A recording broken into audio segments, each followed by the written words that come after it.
Hello friends, video को शुरू करने से पहले चैनल को सब्सक्राइब करें और बेल आइकन दबाएं। हेलो फ्रेंड्स, दोस्तों लेके आए हैं बहुत इम्पोर्टेंट टॉपिक। और ये टॉपिक आपके लिए इसलिए इम्पोर्टेंट है क्योंकि मिशन प्रेरणा, जी हाँ दोस्तों, मिशन प्रेरणा का एक लक्ष्य है। और वो लक्ष्य है कि हमें मार्च 2022 तक जो फाउंडेशनल लर्निंग का गोल है उसको ना केवल विद्यालयवार, ब्लॉकवार, जनपदवार, मंडलवार न केवल प्राप्त करना है बल्कि अपने समूचे प्रदेश को एक प्रेरक प्रदेश के रूप में परिणत करना है।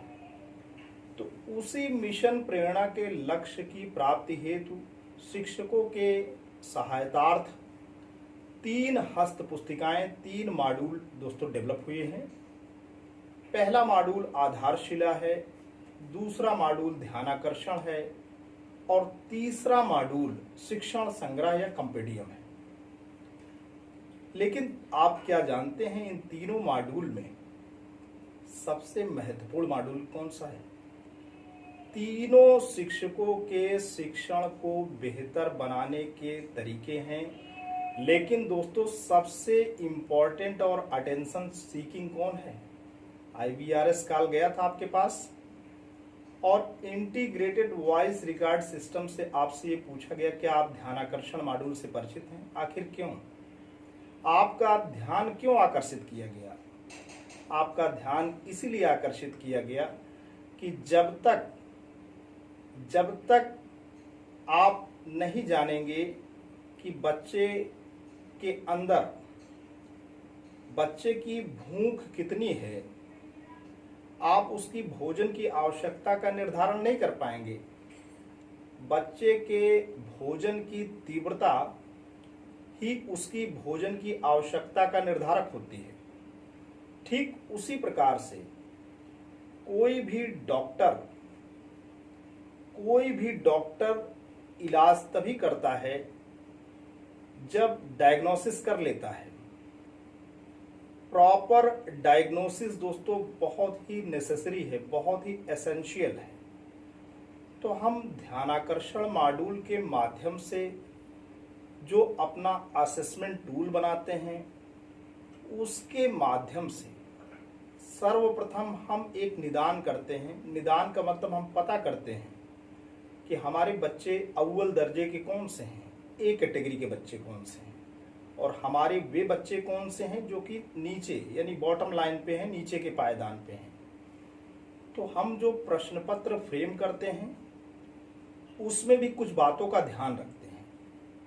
जो प्रश्न हम बनाते हैं उसमें हम ध्यान रखते हैं कि 20% जो होगा वो हम नॉलेज डोमेन को टेस्ट करेंगे। सबसे ज्यादा हम 50% रखते हैं बोधात्मक, यानी क्या बात बच्चे को कॉन्सेप्ट का नॉलेज है कि नहीं, और उसके बाद 20% उसके एप्लीकेशन पे देते हैं। यानी दोस्तों 20% नॉलेज डोमेन, 50% उसकी समझ और 20% उस जो ज्ञान वो बच्चा प्राप्त कर रहा है उसका अनुप्रयोग कैसे करता है, 90% हो गया।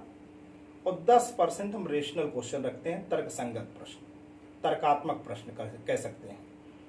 तो ये थीम को मद्देनजर रखते हुए हम प्रश्न डिजाइन करते हैं। अच्छा, ध्यानाकर्षण ये जो मॉड्यूल है किसके लिए उपयोगी है? कक्षा 3 से लेकर के 8 तक के बच्चों के लिए। अब आप कहेंगे कि सर कक्षा 3 के लिए हम कैसे करेंगे? तो कक्षा 3 के लिए जब आप करने हैं आपको, तो कक्षा 3 से 2 क्लास नीचे तो होता ही है, कक्षा 1 और 2। शुरू में सत्र की शुरुआत के समय आप ये देखेंगे कक्षा 1 और 2 की दक्षता। मान के चले हम कक्षा 1 में अगर हम गिनती बच्चे को सिखाए हैं 1 से लेकर 100 तक की गिनती, और तो बच्चे को, और कक्षा 2 में अगर हमने सिखाया है इकाई के अंकों का जोड़, ये गणित से संबंधित अगर दक्षता है, तो कक्षा 3 के बच्चों में शुरू में हम असेसमेंट जब करेंगे, हम आकलन प्रपत्र बनाएंगे। तो जैसे कि मैंने बताया कि 20% आप नॉलेज डोमेन, 50% उसका अंडरस्टैंडिंग एस्पेक्ट और 20% उसका एप्लीकेशन पार्ट और 10% रेशनल चीजें, ये ध्यान रखेंगे। सारे विषयों के लिए है, हिंदी, इंग्लिश, गणित, विज्ञान सारे विषयों में जब आप असेसमेंट टूल बनाएंगे, आकलन प्रपत्र बनाएंगे, तो दोस्तों इसका आप ध्यान रखेंगे। शुरू में हम क्या करते हैं, ये जो कक्षा 1 और 2 से संबंधित जो दक्षताएं हैं इसको देखते हैं।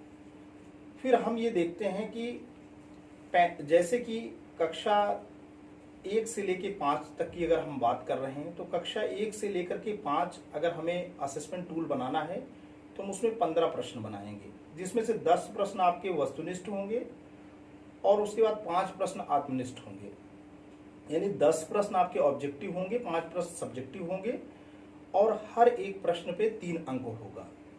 अगर बच्चा इकाई के अंकों की आपने पहचान का क्वेश्चन बनाया और बच्चा पहचान ले रहा है तो उसे 3 में 3 मिल गए तो उसका लर्निंग आउटकम बहुत अच्छा है। अगर उसे 1 या 2 नंबर मिल रहे हैं तो लर्निंग आउटकम आंशिक है, और अगर 0 मिल रहे हैं तो लर्निंग आउटकम कोई नहीं है। तो अगर 45 पूर्णांक है उसमें से 1/3 यानी 15 से कम पाता है बच्चा सी ग्रेड का है।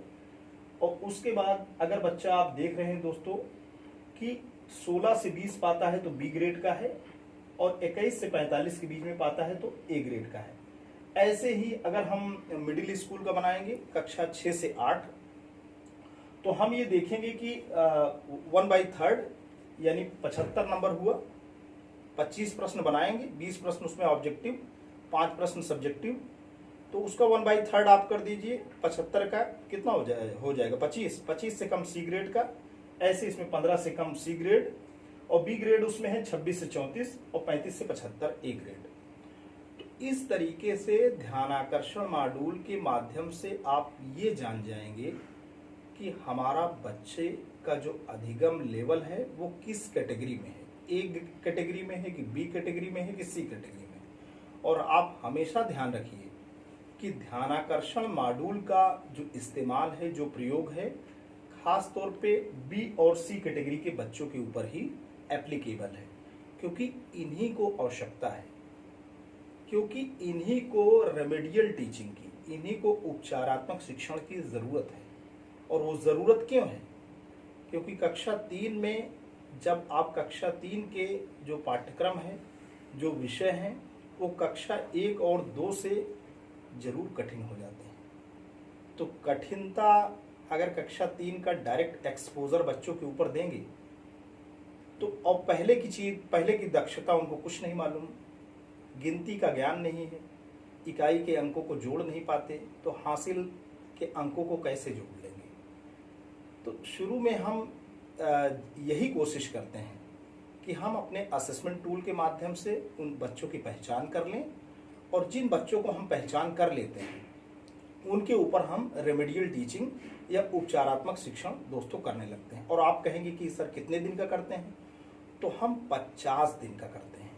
हम जो ध्यानाकर्षण शिविर लगाते हैं, आने वाले समय में विद्यालय जब खुलेंगे तो आपके शुरू के 2 पीरियड यही रेमेडियल टीचिंग के होंगे। बच्चे का पहले असेसमेंट टूल के आधार पे आप बच्चे को चिन्हित कर लें, पहले तो बच्चों को चिन्हित कर लें कि किन्हें उपचारात्मक शिक्षण देने हैं, और उसके बाद कितना देने हैं ये भी चिन्हित कर लें कि बच्चा बी कैटेगरी पे है कि सी कैटेगरी पे है। तो दोस्तों इसमें कुछ चीज़ें आपके लिए ज़रूरी हैं। हमारा नेशनल अचीवमेंट सर्वे ये कहता है कि टीचर का जो पढ़ाने का जो तरीका है एक्चुअली इरेटिक है। अब आप कहेंगे क्या सर इरेटिक है? हम सभी पढ़ाते हैं, मनोयोग से पढ़ाते हैं। तो दोस्तों हम आप वाकई पढ़ाते हैं, हम आप अपने कर्तव्यों का संजीदगी से निर्वहन करते हैं, लेकिन नेशनल अचीवमेंट सर्वे ये कहता है कि बच्चों में जो संप्राप्ति है वो जो है हमारी अपेक्षा, कक्षा की अपेक्षा के अनुरूप नहीं है। जो हमने अपने पाठ्यक्रम में निर्धारित विषयगत दक्षताएं रखी हैं, एक सेशन की पूरी अगर बच्चा एक सेशन पढ़ता है तो वो निर्धारित दक्षताएं बच्चे के व्यवहार में परिलक्षित होनी चाहिए। वो दिखती नहीं है, क्योंकि हमारे पढ़ाने का तरीका समावेशी नहीं है। बच्चे बहुपृष्ठभूमि के आते हैं, तो वहाँ पे जो शिक्षण की विधा होगी वो सारे बच्चों को लेके चलने वाली हो। हमारा जो बच्चों को पढ़ाने का तरीका है वो जो है सबके साथ न्यायसंगत नहीं है, न्यायपूर्ण नहीं है। तो दोस्तों इसीलिए ध्यानाकर्षण मॉड्यूल की आवश्यकता है। कोई भी कंटेंट आप बच्चे को जब तक डॉक्टर तब तक इलाज नहीं कर सकता जब तक कि वो प्रॉपर टेस्टिंग ना कर ले। जब प्रॉपर टेस्टिंग हो जाएगी उसको दिखने लगेगा कि बॉडी में ये सिम्टम्स हैं और ये ड्यू टू सम रीजंस इसकी वजह से, तो ही वो प्रॉपर मेडिसिन दे सकता है। इसे शिक्षक है। जब तक सारे बच्चों को आप एक तरीके से अगर आप काम कर देंगे, आपने हासिल का जोड़ दे दिया, हासिल का घटाना दे दिया, और बच्चा 1 to 100 नहीं जानता, वो बच्चा 1 डिजिट्स को जोड़ना नहीं जानता, और आपने कॉमन टू ऑल दे दिया, सारे बच्चों को करने के दे दिए, तो आप सारे बच्चों के साथ न्याय नहीं कर पाएंगे। तो ध्यान आकर्षण मॉड्यूल का दोस्तों ये उद्देश्य है कि सब बच्चों को के साथ न्याय हो और सारे बच्चों को हमें एक कैटेगरी में लेके आने हैं। तो दोस्तों ये मॉड्यूल बहुत इंपॉर्टेंट है और मैं आशा करता हूँ कि मेरे इस लेक्चर के माध्यम से जरूर आपको इस मॉड्यूल के बारे में कुछ मदद मिली होगी। Thanks for watching and listening. This is Ajay Prakash.